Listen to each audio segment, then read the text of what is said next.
I'll just go to 41. Whatever. Okay, we are recording 123 frames encoded. This is Intimate ZvX with Stoic episode 9 ZvT week. I am Stoic Nuvo. And I'm Starkad. I'm getting really fucking good at that, you know, announcing part of the start. Amazing. That's what they watch this for. I feel like I'm improving as the guy who announces the videos at the start. Hopefully these guys are improving their StarCraft game. So we're all getting something. I just missed 41. Oh, god damn it. How do you miss 41 seconds? That's our thing. We're waiting for David to get to 41 seconds here, guys. Sorry. I'll get us in here. This is a ZvT on Shakuras Plateau. David on his not David account, ironic, versus vVvStarkad. ZvT week. Alright, let's do it. 41. Ready? 3, yep. 2, wait. 3, 2, 1, play. Alright. Alright, finally not Antigua Shipyard. Oof. That map was getting boring. Alright, so opening 9 Overlord. I'm gonna go up to 10 supply here. Always send your Overlord to the left, close air spawn. Send it to the closest mineral patch to your base so that you can click on the mineral patch and quickly see whether it's been mined or not. That'll let you know if he's on the left side or the bottom left or the upper left. Do you do that with Protoss too? Because I send it to the ramp in Protoss. I don't drone scout with Protoss, but yes, if you're going to drone scout. I send it to the ramp too. Okay. Just because I want to see. I don't really want to see if they're there. I want to see if they can expand it or not as fast as possible. That's what I do. And then you get to his natural faster to see that if he's at the other base. Yep. I also get to see if he's doing something weird. So if I know that he's there and I don't see anything at the front of his base, then I know for sure that he's going 2-gate proxy. Okay, so yeah, I'm just going to do a regular 15 hatch, sending my drone up to the upper left. It's going to be a 15 hatch and then usually a 15 pool, but if I think I can get away with it, I'll go up. But we'll see. I got to scout first. Here. Yeah. So as I can see, I know that he's not at the bottom, so I click the mineral patch so I can relocate that Overlord so it doesn't get picked off in case he wants to be a little clever. And a little bit of an odd thing, I don't see the rack, so I'm a little bit scared to begin with.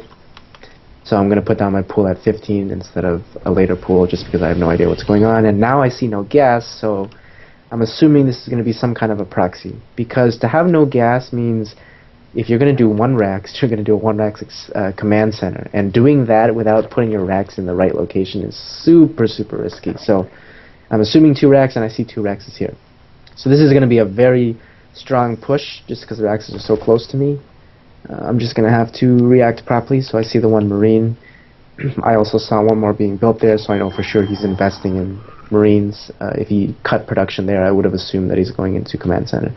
So I'm going to bring as many workers as I can here, fend off this first bunker. This is a terrible placement by him. He should not have done this. Now he loses 1 SCP for no reason. Well, not loses, but it becomes a non-factor, and that's really bad for him. So what this allows me to do is switch off and build it allows me to build a spine crawler here. So this is what I do reactionary when I see that it's not going to work. Because what this allows me to do is the spine crawler, when it's being built, is actually very effective even when it's not being built. This is how I usually look at it.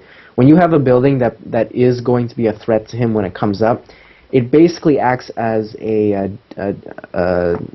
meat shield, because whenever he's micros, he's always going to have it in his head that I kind of want to kill this, maybe I should focus fire this, whatever.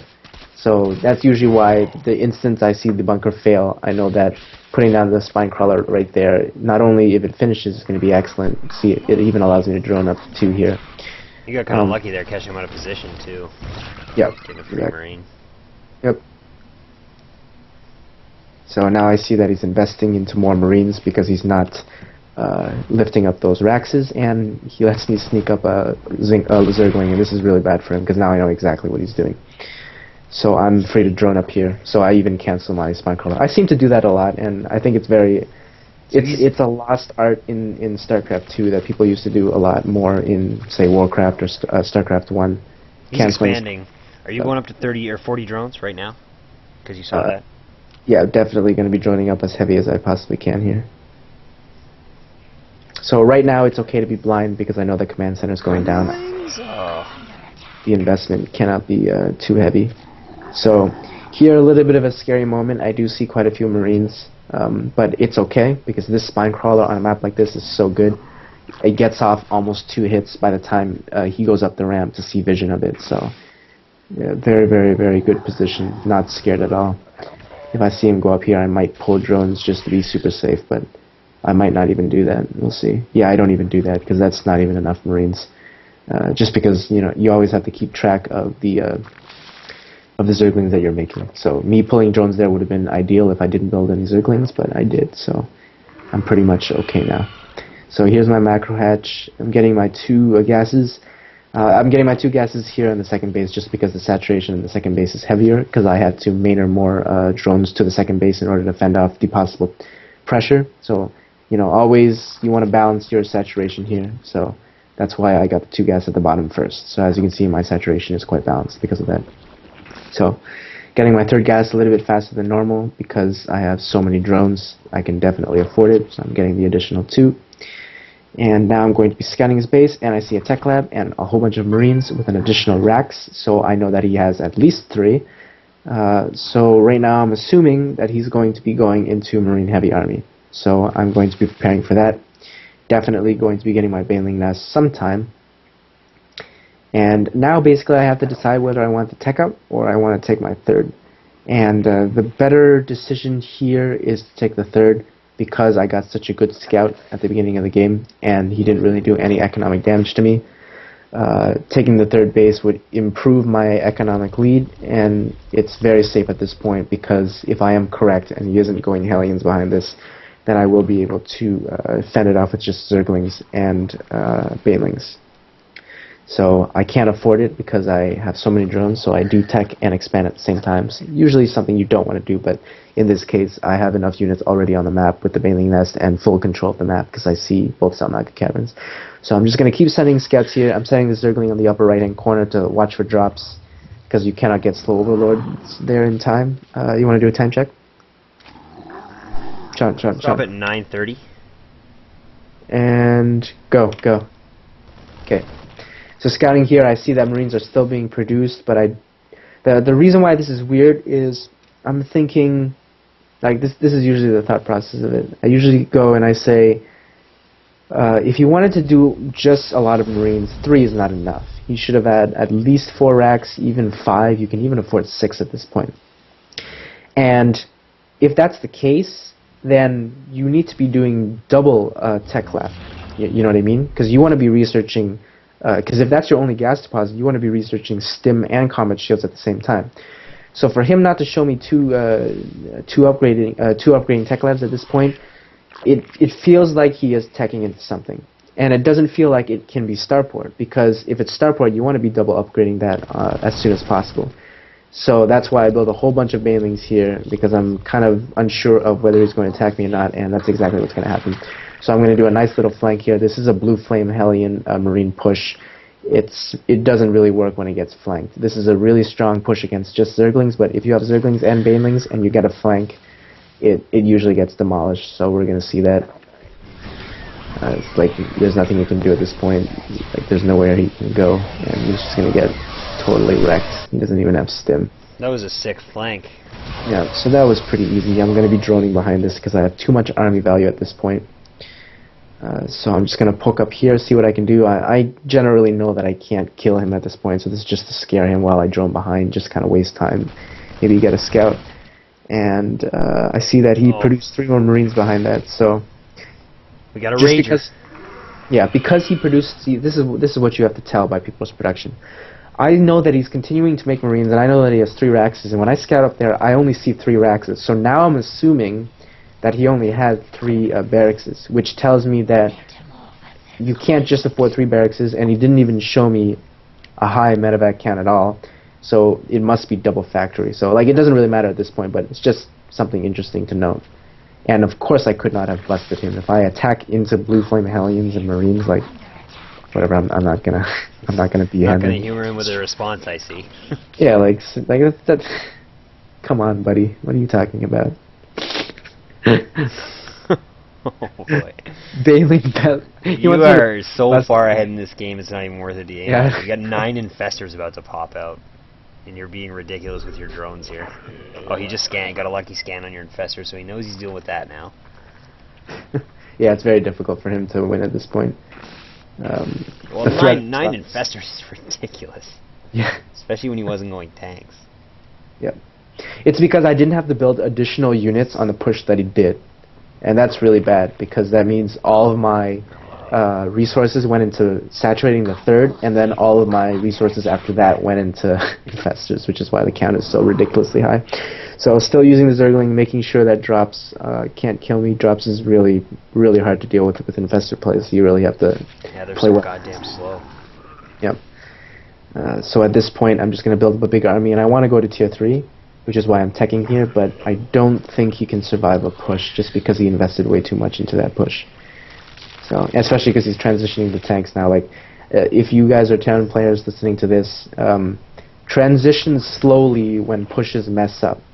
Like, I know that when you open, either Hellion Marine or Marine Medevac in large numbers, I know you want to transition into that tank count, but you only do that if you do damage or if your army is still alive. If the army dies and you don't trade off efficiently, the game is not over. You can still turtle into more bases, but just stay on lower tech, because it will be difficult, but if you can do that and survive this push, for example, at least you will be alive, and at least the base will be up. So that was a cute move there, throwing the infesting Terrans out.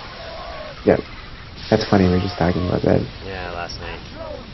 Because TLO did it, and TLO is probably the best Zerg player, I'd say in the world right now. Absolutely. Well, he fucking raped Marine Cave Ryan. It was an awesome game. So, yeah, I'm pretty confident saying he's the best. Alright, so I am transitioning to tier 3, but I don't think there's... Yeah, okay, he'll be... Nothing I could have done better. Well, he fucked up his push, so he's kind of right. I mean, his failed 2 racks was a failure. So. Well, he could have, like I was explaining, could have just stayed on Marines and more Blue Flame Hellions. I mean, when pushes fail, you want to stay on the tech you're on. Until you actually have a successful push, or... Yeah, until your disadvantage is overcome, basically. Okay. Yeah.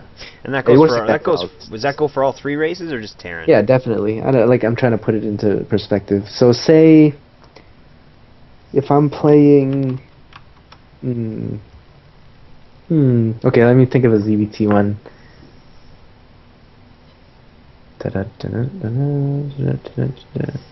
Okay, it would be like going mutilating against a standard Terran army and losing a lot of the army values trying to stop a push just because the engagement was bad or your banelings were clumped up, whatever, something terribly inefficient.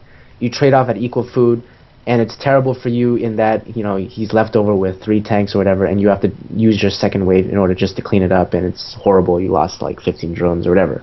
Yep. So this is an extreme case, so we can see it doesn't make sense. Say I'm teching to tier 3 here. Say I'm already tier 3. I want to go into Broodlords. I want to build those 11 Corruptors. I want to build those 9 Infestors and start teching out. But if I do that, if he attacks me with anything at all, in the next 3 minutes, I will die instantly. So that's an extreme case, but it's essentially the same thing here. He's stuck on very gas light tech, Marines and Hellions, actually completely gas light, which means if he stood on that tech, he could have had double the unit count that he did there, minus the tanks. But that's fine, because if you have the disadvantage and you go into more tech, which is the tanks here, you're going to be down, I think he was almost down 100 food. Like, that's impossible to hold, no matter what, no matter how good you are. So that's basically digging your disadvantage even more. So he made a mistake trying to go into tanks. He also made a mistake building that orbital command. I mean, he shouldn't have had that at all. Yeah. Well, at that point, it's too difficult for him to hold, so I guess he is right in that sense. I think he could have done better after building the tanks and after landing the orbital. Okay. So that's it, guys. That's our ZvT week. Hope you enjoyed Next week, maybe some coaching. We'll put up some coaching VODs. Make it episode 10, but, I mean, we did episode 8 and 9 in 1 week this week, so whatever. Yeah. So, yeah, let us know if you want us to continue with the with the matchup specific week. So if you want us to mix it up, just let us know. We can mix it up. We can do it. Comment on the thread. If everyone wants a live show, tell me to do a live show and I'll upgrade my internet. It's gonna cost me a lot of money, but I'll fucking do it if you guys want to. If I don't get a lot of feedback, then I'm not gonna do it. Yeah, we need feedback because we really don't get a lot of views compared to the other shows. So like I don't really want to monetize the VODs on YouTube either because I hate those ads. I don't know if you guys hate them, but I fucking hate them. So. Nah, we're not gonna do that until we get. If we get like a million viewers. If we get like 1,000 or so subscribers, maybe, but we'll see. Yep. All right, that's it. All right. See you guys later. Day after Valentine's Day. Peace. Yeah.